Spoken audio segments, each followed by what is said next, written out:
高雄捷运公司正正为着要互红线高雄车头附近的通风井看起来会较水，就用钢棒围起来，变做是一粒球同款。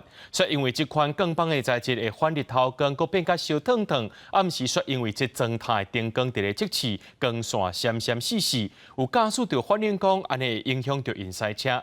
高雄捷运公司表示，讲民众反映的问题，因拢会赶紧来解释。画面内底即个白铁啊圆形的建筑，伫高雄车头的边啊，内底还咧施工。不过，当看到外口时，车水已经为白铁啊会反光的颜色变更较暗啊。闪光的话一定会啊，会眼睛打不开。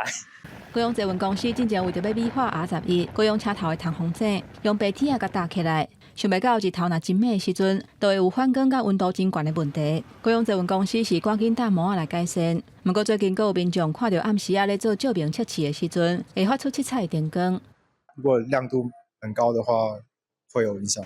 有民众烦恼会影响交通的安全，因为这个通风井伫九如二路甲博爱路的路口，车流量是真大。学者提醒，路口设置灯光的技术，都要考虑敢会影响号志等等的问题。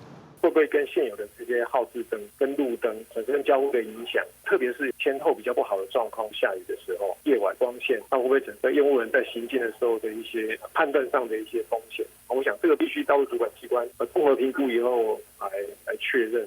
学者建议会当伫暗时啊，或者是落雨天的时阵，实际测试影响的情形。不过高雄捷运公司嘛讲，目前是咧测试尔。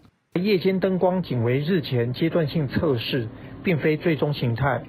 高雄捷运公司强调讲，目前这灯光还咧测试，还未定案。嘛讲通风井白铁啊外口搭模的工程，这礼拜就会完成。希望降低反光甲温度真悬的问题，避免影响交通。记者综合报道。